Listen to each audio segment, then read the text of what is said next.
I got very in my head about, am I British? Am I English? Am I Chinese, Indonesian? Am I mixed? And I kind of hated all of the simplicity of those terms. So the second poetry book I wrote was a response to that feeling.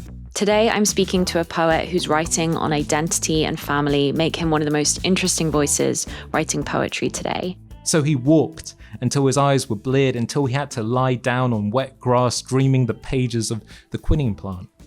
Buried in a green shade and grown tall with the blood of workers, a violent plant which occasionally bore small flowers that smelt of milk sweets and made white people salivate, though unfortunately they were poisonous. Often a poem doesn't click until you hear John Ashbery or Frank O'Hara reading the words in that particular weird drawl, or hearing the spit on the mic. Is that the right phrase? He's won the Forward Prize for Best First Collection. He's been shortlisted for the T.S. Eliot Prize.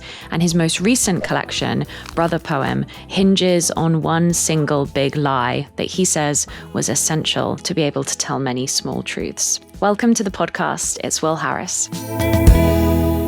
Rereading lots of your work, I was reading Cuttlefish, which is a fantastic poem, and I really liked that line where you're talking about what is it about being young and wanting to write. And I just had these images of you with a friend going across America on these Greyhound buses, notepads in your pocket. Tell me some of your early memories of being young and writing and why you wanted to write and what that trip was like. That's a poem I was trying to write for years. That line about being young and wanting to write, I can place that line. It was one night at university with other English students. We stayed up for All Souls Night. Do you know All Souls Night? It's like I don't know the official distinction between that and Halloween, but basically it's when the portal between, the land of living and land of the dead opens, and you can kind of communicate with the world beyond. And there's a famous W.B. Yeats poem called All Souls Night. So we tried to recreate it and stayed up and wrote these poems to the dead. And when I think of being young and wanting to write, I kind of think of that state of wanting to, access this other world. And I think in writing about that, it then made me remember the trip I'd done the summer before, in the same kind of spirit of earnest, setting out into the unknown, where, me and a friend took Greyhound buses across the US from the Midwest to the South. It's like a completely different country back then. That was when people were railing against Obama. I mean, people were still, showing us their guns. And I remember Ted Kennedy died and someone cracked open a bottle of champagne.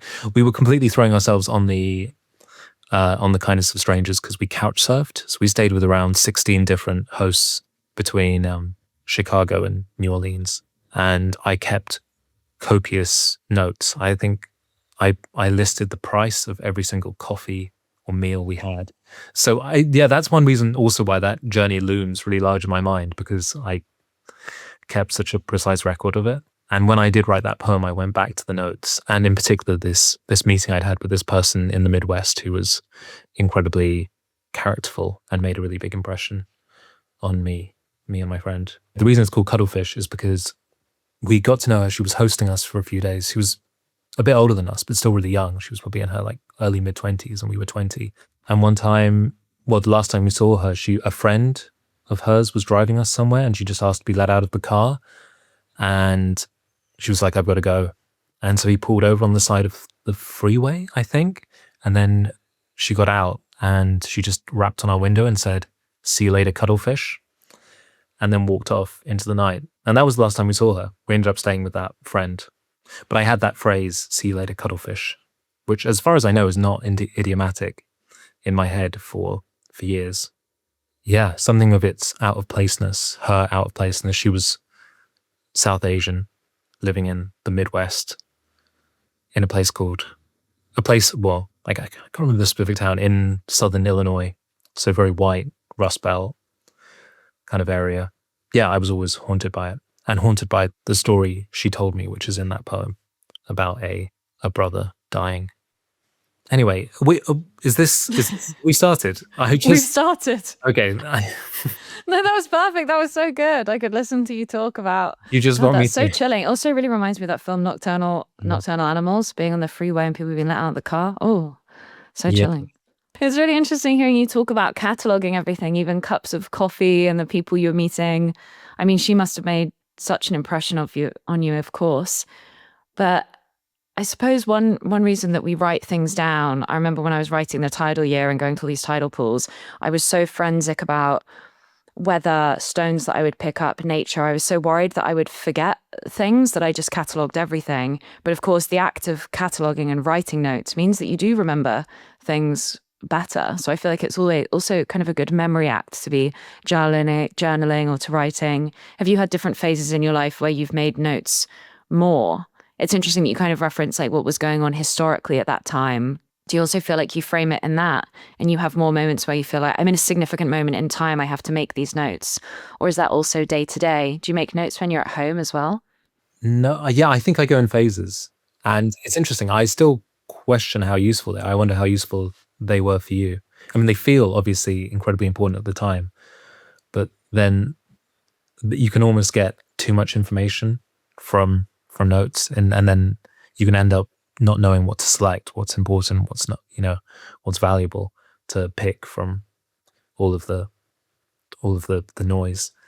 I think with that journey, I did it with quite a lot of journeys I made when I was younger. I knew it was going to be important because it was a big journey. But in general, I didn't keep a lot of notes. Though, yeah, when I was younger, I was much more earnest, and I thought that the job of a writer was to record everything. So I kept more notes than I do now. Now I mostly just rely on what I remember. Yeah. How important were the notes for you when you were writing up the book? I think it gave me a lot of confidence, and that was the main thing. It gave me confidence that I would go back and have things to rely on. But actually, I think a lot of the writing really helped when I felt confident enough to stray beyond the notes or to rely on memory or to play or to paint with things in different ways. I think also when I decided that I could move things from different times, I could change the weather and the scenes if I wanted, if that meant that the kind of emotional truth of what I was saying was going to be elevated, that really helped. But it took me quite a long time to get to that. I think I felt for a long time like I had to stick to everything I'd written, I'd written down, and photos as well. I had taken a lot of photos and videos. Interesting. Which can really, so they can really weigh you down on that level. Yeah, it's like what they say about writing from photographs and how difficult that can be. I remember there was a really good essay. I can't remember who wrote it. She was talking about how she could always, I think she was an investigative journalist or kind of long form nonfiction writer, and she was talking about how she could always tell when someone was writing from a photograph because they always included useless detail or detail that was just kind of color rather than the significant details, the details that you actually remember when you meet a person, rather than just being like, the kind of conventional, like painting a picture, like they walked in wearing like a long red coat and then like fedora. But there's like painting a picture, and there's the kind of telling detail, and sometimes having the evidence can obscure that. Yeah, because the key details really that you notice in real life or that really give you a unique perspective on something, they're always a little bit off. It's always something that's out of place or that feels real or specific. Whereas like you say, when you're going from a photo, there is the need to put that color in or the things that you feel you're painting, like it's kind of like a school exercise. Yeah, exactly. And I think readers can really tell that schooly vibe. You mentioned when you were young that you were much more earnest. Do you feel that you are less earnest now? How do you feel like your idea of what writers should be doing is different now you're both older and more established? There's something really unique about that time when you're young and hopeful and everything's exciting and you're writing down everything. I mean, later on in life, you kind of look back at poems or diaries from when you're young and think, oh God, they're so cheesy. But there's something really hopeful in that, I find. Yeah, there's something incredibly hopeful, and it's sort of melancholic to look back on because you realize only once it's gone that it is the most exciting phase of your life as a writer, which is before you've ever written anything, or at least before you've ever published anything. because you exist in a state of pure potential. You're accumulating everything, and you could go in any direction. And as soon as you publish, you realize that something intangibly has been lost. You've kind of fixed yourself in some sense. You become fixed in other people's minds, and you've kind of started along a path that you have to keep going on. So I think that's why in that second book in particular, I was really thinking about my first book of poems coming out and what I'd lost in that process, and thinking about being much younger as a child, and then as a young adult starting to write, and the earnestness you have, which is impossible to recapture, because once you publish, it is a weirdly deflating experience, because it can never live up to what it represents, which is this, I don't know, at least if you're like me, it represents this, some sort of completion, this idea of, or at least maybe on some level I write to be understood. And you think that publishing will represent a kind of form of understanding, or I don't know, something along those lines, but it doesn't. I mean, it just is another line in the sand, and then you realize, oh, well, I guess I have to keep going. And that's also really odd, because you assume that writer is this role that you get, and once you get it, then you just keep doing it. But obviously nothing materially mostly changes when you become a writer. I mean that in like the financial sense, that you don't most of the time you don't suddenly become very wealthy and start getting offers to write more things. You just have to choose to keep writing. If you want to keep writing, you have to go through the whole process again. You have to write a new manuscript. You have to submit it to a publisher. Yeah, you don't lose that at all. I remember before my first book came out, someone said to me, they were reflecting on when their book had come out, and they said, yeah, I remember going into Waterstones on that day, seeing it on the shelf and realizing my life hadn't changed. I think that was quite a good warning, because you do expect, it's this moment that you dream of and you hope for. The moment my first collection comes out, when my first book comes out, it's as if you think everything will be better. Suddenly your problems will be fixed. You will have worked towards this thing, and then you'll suddenly feel more confident, more excited. People will know who you are. But really, it's kind of just the first step in the journey. And I think having people around you to tell you that is really helpful, because you can then be thinking, right, what I need to be focused on is, like you say, choosing to write, sitting down to write. That's the important thing, not when things come out. Because if you're focused on that and the output, which you're not always often even in control of, then you're signing up for a lot of unhappiness along the way. Yeah. And it's interesting, your second book is kind of about this as well. Your second book, I mean, in a fictional form, is about the process of publishing a first book and dealing with what ensues. Everything that ensues. Do you feel, remembering your first collection, did it feel hard to reinvent yourself, or to have the option to have that taken away from you almost? Because it had such fantastic responses. That must have been amazing. But like you say, the potential is gone, because you're then at point one of a fixed point going forwards. So even if you're going to do something completely different with your second novel, second poetry collection, second publication at all, there's the idea that even within the context of that, it's something that's different. It's always going to be framed from that. What was that like for you? Both my first poetry book, Rendang, and the first thing I published before that, which was like a mini essay book called Mixed Race Superman. Both of them were about identity, and I guess identity politics, and how you navigate a mixed, multiple heritage growing up in London in this particular time period we live in. And I think both of them are about the kind of paradoxes of that, and the ways in which identity is commodified and marketed, and the ways in which, well, there's an amazing Edward Said line about how identity is always a starting point. Basically, essentially, it's not an end point. It's something which you begin from. And I think for me, that's what those books were about. But the resulting anxieties were very much to do with people not really picking up on a lot of the nuances, and inevitably, partly because of how books are marketed, which they're so tied to the identity of the author, a lot of the kind of paradoxes I was trying to write about became calcified into statements, and I felt like I was the thing I didn't want to happen was happening, which is that I was just saying, I am this person, I am this writer, I got very in my head about, am I British, am I English, am I Chinese, Indonesian, am I, mixed, or, I kind of hated all of the simplicity of those terms. So that was the very particular journey I had in terms of identity and those first two books, and how capitalist systems of production can just chew up and spit out simplified versions of it. And a worry I often had was that people weren't reading the book, they were reading the idea of the book. So the second poetry book I wrote was a response to that feeling.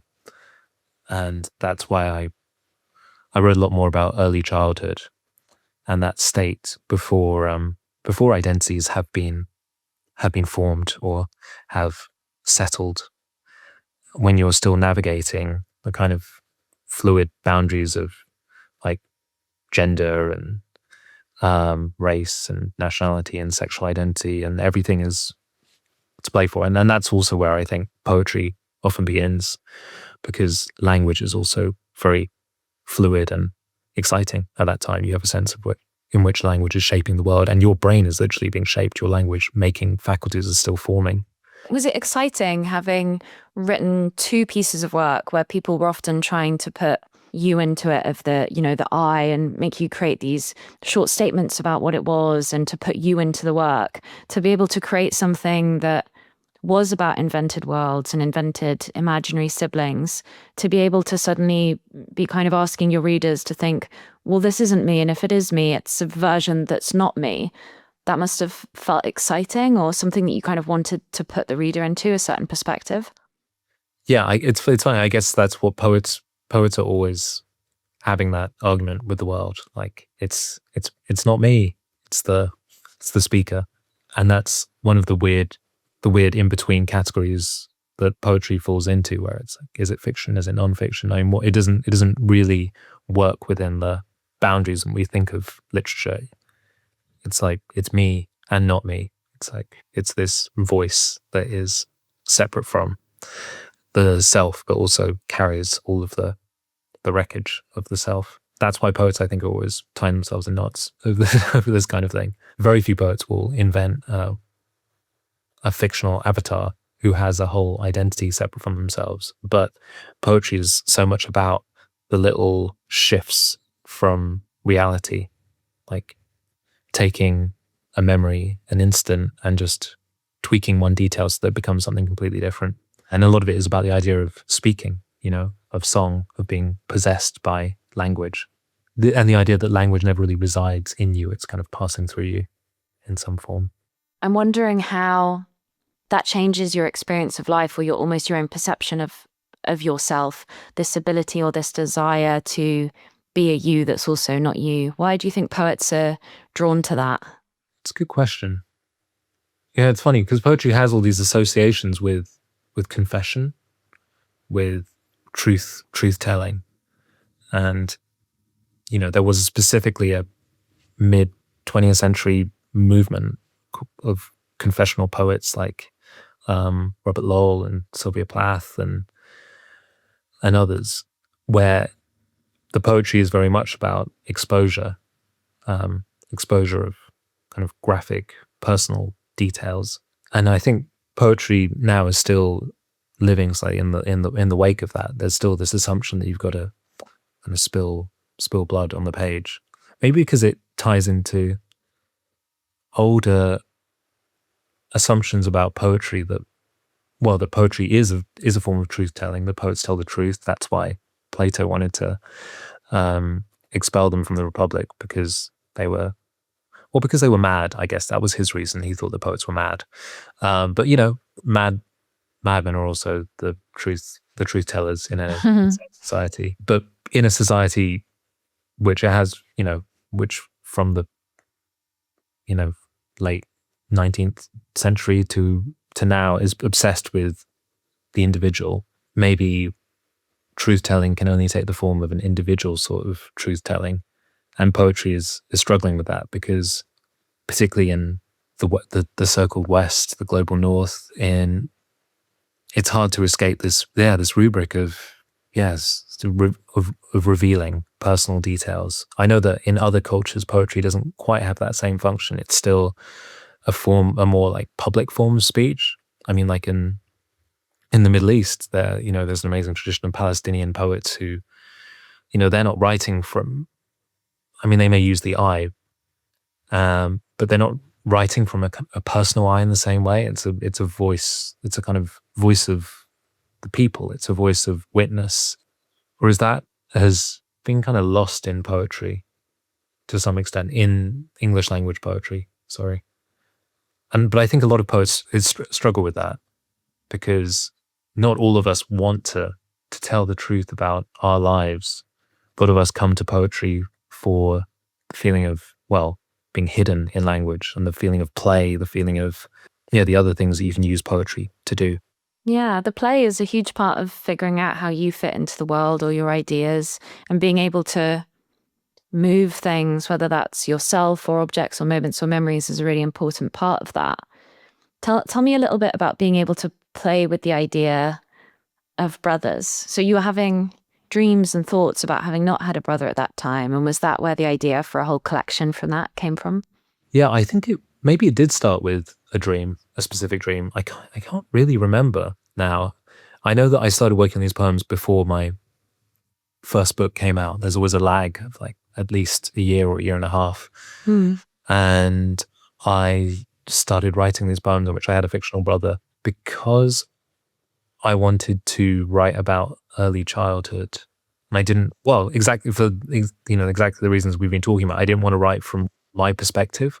And I thought if I had a brother, if I told this one big lie, it would allow me to tell lots of, I don't know, small truths about what it was like growing up.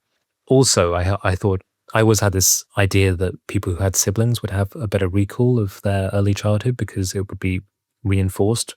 Memories would be reinforced by being shared. So I thought if I had this brother that I invented, and who I told things to, I could simulate that experience. I realized about halfway through the writing process that I had actually thought I'd had a brother when I was little. Because I found this story I wrote at primary school when I was about 7 or 8, in which I killed a brother. In which I, pretended, it's a very complicated story. It's got a lot of twists. At one point I think I've killed him, but then he's actually pretending to be dead. And That's so cute, imagining you at primary school writing these horror thrillers. Yeah, very twisty. I love it. I don't know if you've had this. I was reading through my old primary school stories. They all had twists. We must have been taught that the twist was crucial to a story. Or they all end on a like last minute twist, which is usually just one sentence. Yeah, I was reading an essay that you were talking about the idea of siblings, that even before we really have a concept of whether we want a sibling, we have an expectation that we should have one, or that other people do from TV and from other families. So do you think that's what you were thinking when you were in primary school? What are your memories of kind of asking your parents about siblings? Yeah, there was a period in primary school where I did feel like I really wanted a sibling. And looking back, I can't tell whether I actually did want one or whether I just wanted it in the same way that I wanted like a toy that other people had. That was just something I felt like I was missing. There was also another aspect to it, which was that I remember my mum talked fairly often, or mentioned a couple of times in ways that felt significant, that she'd had a miscarriage just before I was born. Maybe she had said that it was going to be a boy, because I did have this idea of a ghost, a phantom sibling who was there as well. And since talking to other people, other people have had similar experiences, which is interesting. Yeah, it's interesting how these stories that people tell us in our families, or the details that they choose to tell us, can kind of help us shape our identity, because that's so interesting that for you, the imagined sibling was always, a brother from that detail. Yeah. And the reason I wrote a brother was also because I was writing about myself. So I didn't want to invent a character as such. The brother is always clearly meant to be me, or a shadow of me. How do you think being an only sibling has kind of shaped you as like a person? And do you think that that's different having written this collection? It's funny to think of myself as an only sibling as opposed to an only child. An only child. When I was younger at school, did they used to do that thing for you where they would like go around for letters and go eldest and only? Oh no. At our school, you would get like a letter updates about Mufti Day or whatever, and they would say eldest and only, and I always thought they were saying eldest and lonely. Oh yeah. I started reading some of the literature on only children, and they really make a lot of hay with that only lonely rhyme. But what did it mean in the school context? Eldest and only is in you're the only child or you're the eldest of many siblings, so you have the responsibility of taking the letter home to your parents. Oh, I see. Funny. Yeah, the responsibility. Well, yeah, there's another stereotype about only children, and that they're more they kind of grow up quicker because they have to hang out with adults more. But I never really found that to be true for me. I feel like it meant I could develop my like fantasy life more, my like imaginative faculties, because I had more time by myself. Maybe it's because I didn't come from a family where my parents were, where we were having like dinner parties where my parents were just holding forth and including me in adult conversation. It meant I just had more time by myself, or time watching TV. It probably desocialized me in some ways, or like stalled my entry into the social world. But having said that, I always had a close friend. I always had someone who took on that sibling role, and I actually don't think there is that much of a difference between only children and people with siblings, because we create families in all sorts of ways, and friendships can be as important, if not more important, in shaping our identity. Yeah, if I grew up in maybe like a rural community where and on like an isolated farmhouse, that probably would have made a bigger difference if I was an only child than growing up in London, like loads of people around me all the time. Definitely. And I think when your friends start having children and you meet them, you realize how incredibly individual children are. And you kind of realize all these things that we think that we know about whether children have siblings or friends, or if they're in a family where they have dinner parties. All of it is so much down to this crazy thing that just seems to come out of nowhere, of where these like personalities come from. Yeah, completely. Yeah, I mean, there are so many developmental myths or shibboleths. I guess seeing it now with friends having small children, it's also, it's always like, do I do this? Do I do that? And there's always like literature points in both directions. Am I going to like screw them up this way or that way? You're going to screw them up some way. You're going to screw them up some way. And also seeing how children kind of come out not fully formed, but like formed in some sense already, that a lot of who they are it's like there from the beginning. And that obviously you can still radically screw up raising a child, but yeah, some part of their identity is already really there. If I ever have to do icebreakers at work, it's interesting. You have to do a cheesy, like, describe yourself in 5 words or something like that. I will often use as my fun fact that I'm one of 5 siblings. And I wonder whether that is because, I suppose a huge part of it is that being from what I feel is a big family really shaped me. But I do also wonder, the loss of a sibling then kind of instantly recontextualizes that, and then you focus on these things.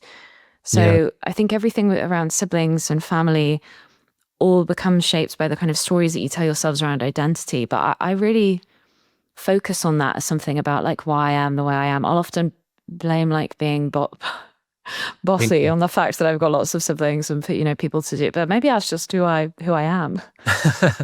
No, it's a great conversation. I love being part of them, even though I'm largely excluded from taking part because I'm just an only child. But I often think when people go around and share that stuff, like, oh, I'm obviously the eldest, I'm obviously the middle child or the second middle or the youngest. It's sort of like the way people talk about their star sign.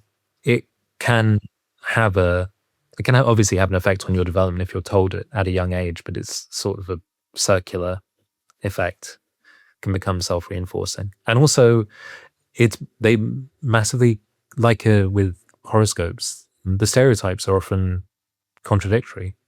Yeah. I can't remember off the top of my head, but to be like, someone will be like, obviously you're an only child because you forgot to water the plants And then someone will be like, oh, obviously you're an only child because you always water the plants. Yeah, all these things are just very helpful frameworks, aren't they? They're what we use as stories to explain each other to ourselves. Apparently, being a middle child is kind of going to be extinct soon because not many people have as many as 3 children anymore. So the whole personality, whether it exists or not, of being a middle child is just maybe not going to be as common anymore.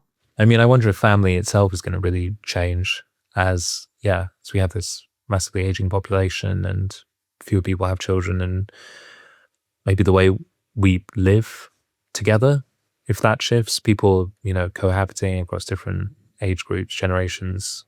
Yeah, I mean, the way we think of the family is very historically delimited.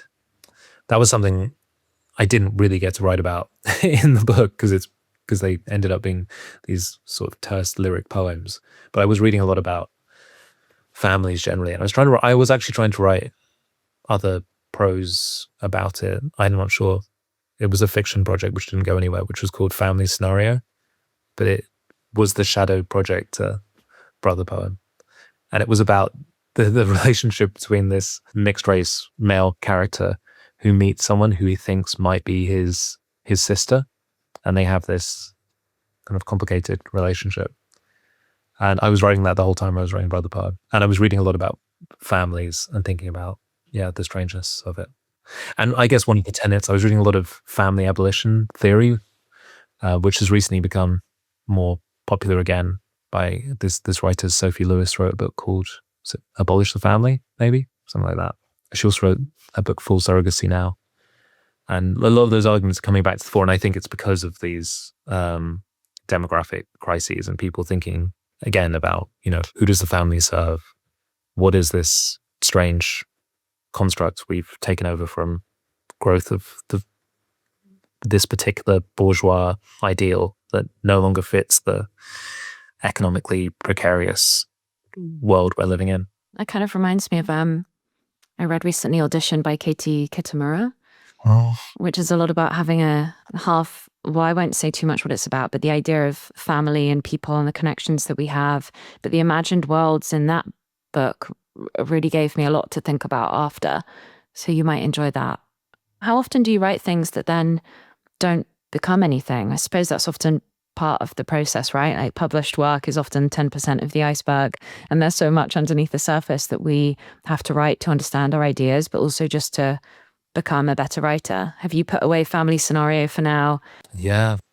I mean, it was bad. I'm sure that's not because true. It was just an endless series of vignettes. I don't know.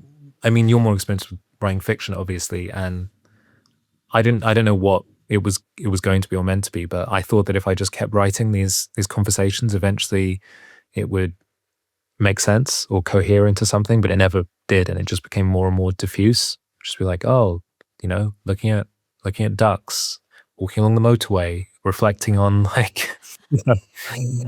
why people tap cans of Coke before they open them. It was just endless conversations like that. Yeah, I'm laughing because I've been there with stuff. I've had 2 books which I've started and got maybe 40,000-50,000 words into, and you think maybe this will be something. Maybe this is working, and one day you just realize that no, that's not quite. I've started something new recently, and I'm kind of like dreaming about it and thinking about it, and it does feel different when it's really working. But you have to do that to figure it out. The looking at ducks and being on the motorway is funny because that's so much of writing, isn't it? Just starting something and thinking, is this something? Yeah. No, I'm remembering the duck scene now. It was really stupid. It was just my 2 main characters looking at ducks and reflecting on how phones always autocorrect fuck to duck. Because of that autocorrect, it's impossible to look at ducks in the same way. I like that. Yeah, just not really good enough to grow into something. But that's so many words to have done, 40 to 50,000 words. I guess it's all practice, isn't it? I often think that something just hasn't found its form. Maybe those projects didn't want to be novels. Maybe they wanted to be something else. Yeah, exactly. Hello, it's me, Freya, just letting you know that you can now buy my debut novel, A Real Piece of Work. It's a book about sisters, complicated families, and what happens to grief when it becomes a collective experience. You can now buy A Real Piece of Work wherever you buy your books, and if you go in store to Foyles, you'll receive a limited edition cotton bandana while stocks last. If you prefer to listen to your books, then you can get it as an audiobook. Happy reading. I want to ask you a little bit about kind of your intuition, because I mean, to have an idea like Brother Poem where you're trusting this kind of not real fictional and imaginary sibling, or other work like The White Jumper where you're leaning into dreams, how do you create a space or like a creative process where you can be open to your intuition of things that are kind of below the surface, that they're things that are interesting to explore? How do you create a space where you feel like you can lean into those ideas? Or be in touch enough with your intuition to follow a thread like The White Jumper through, or an idea like Brother Poem? I mean, just by writing consistently, not constantly, maybe, but just over an extended period of time. You mentioned both of those specific projects. They both were, in a way, durational exercises. So with this long sequence called The White Jumper, I had a dream in which I was in a Crash Bandicoot style platform game, and I was the character, and I was chasing something through a jungle, and then I realized I got to the end and there was a white jumper on the other side of this abyss, and I was trying to work out whether I could jump to reach it. I didn't know what the white jumper meant, but I thought I would keep essentially a diary over a period of a couple of months in which I reflected on the white jumper as different things happened. And then it ended up spookily, maybe, being the same period in which my grandma died in Indonesia. And in Indonesia, and in Buddhist culture, you're clothed in white when you die, or white is the funereal color. So it also ended up being a poem about her and all of this other stuff. I just, I just became very open to the world, and in particular because I had this filter where I was looking out constantly for whiteness. Yeah, I mean, poetry is often just being able to enter that state of receptivity. Like I was saying at the beginning, just let stuff flow through you. And it often helps maybe to have a particular filter, like a brother. Conspiracy that you're wearing a white jumper now, Will. I am wearing a white jumper, yeah. I love that poem. It's really interesting when I was rereading that collection. I think some of the writing that has stayed with me over time most is that one. And I hope you don't mind me saying that when I first read it, I maybe had a feeling a little bit of not understanding it. And I think sometimes that's a hangover from school, that I sometimes feel that a poem is something that needs to be solved or understood. I think a lot of us feel that way. But actually so much of that is really the power of why it stays with you. That's why, because it kind of leaves you with a question. Hopefully the poet has a question that it then passes on to you that you stay with. And I feel like part of that imagery and that symbolism has been staying with me a little bit at the moment, just thinking about kind of my own image of a white jumper and spring and the domestic and challenges in the park. And yeah, so it's really interesting that you can then create that for someone and hand it over. Is that kind of always the hope with a poem? Is it difficult when people ask you to explain it or to be something that should be understood? I don't mind it. I think poems should be understood on one level, but it's just a different kind of understanding. It's the way you understand a song that you really love. You can understand it on a feeling level without understanding, well, what the lyrics are all about necessarily, what the songwriter necessarily wanted to say. There's so much stuff going on in a song, and I think poems are the same. All you really want is to have communicated some feeling ultimately. And I guess when people ask that question, I want to reassure them that whatever you've got is the point of it, is enough. Because that is what poetry should be about, is the enjoyment of it, the enjoyment of the sounds, the associative logic, the construction of images and sentences. That's why I read poems. But I guess that is something I learned to do, which school didn't help with, because school is very much, teleological. What is this doing? Why is it doing it? How can you, explain it using all these assessment objectives or whatever? Whereas I turn off that part of my brain when I read a poem. Like, I don't even think what it's about. Yeah. I just try and, at least on the first read, I just try and enjoy the sounds. And if there's a moment in it which I really like, I'll go back to that and then I'll read it again. And then obviously there'll be a point in which I try and synthesize those different readings into a question, which is basically, what is this about? What is this trying to say? But that comes much later. And speaking of sounds, you're a fantastic reader of your poetry. Having seen you live and watch videos, what's your relationship like with that? Is that something that takes practice? I also read that lots of your poems, you'll kind of read them in different ways or they change forms. That must be really interesting to have that kind of dynamism with your work, to be able to play with them even once they're written. Yeah, I mean, poets are really lucky because poems live in this whole dimension beyond the page, which is performance. And poems obviously began as performance, as an oral medium, way before print. I mean, I don't think of myself as a particularly good reader, but I enjoy it because you put so much work into the sounds and the rhythms of it, and you get an opportunity to try it out and see how it lands with people. So it's exciting. I mean, I also got into poetry through hearing poets read, even just in recordings. Often a poem doesn't click until you hear John Ashbery or Frank O'Hara reading the words in that particular weird drawl, or hearing the spit on the mic. So is that the right phrase? Yeah, we were having breakfast here. There was some coffee, and we'll often listen to things or watch things. And we were listening, kind of watching you read some poems.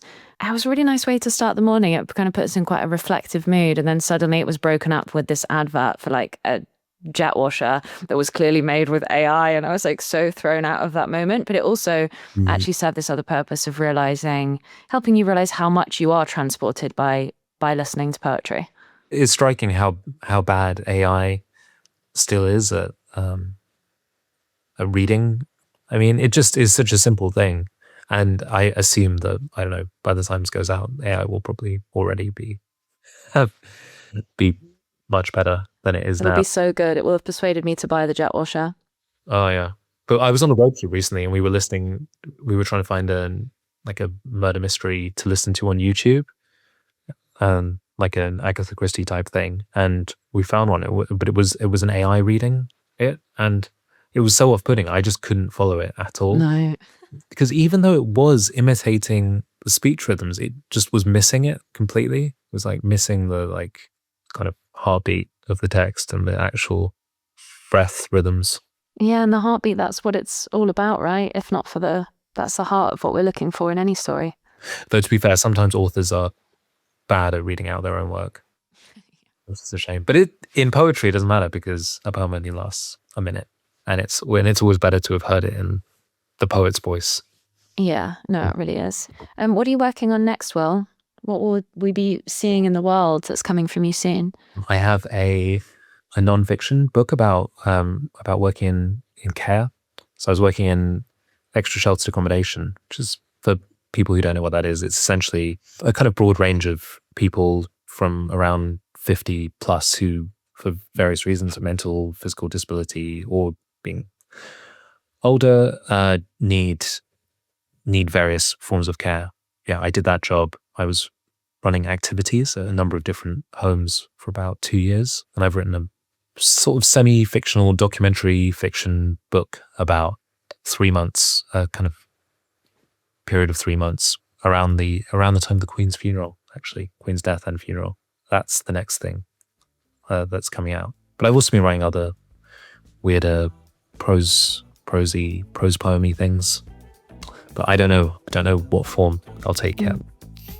Yeah, all to be determined. I'm so excited to read your non-fiction project. Thank you.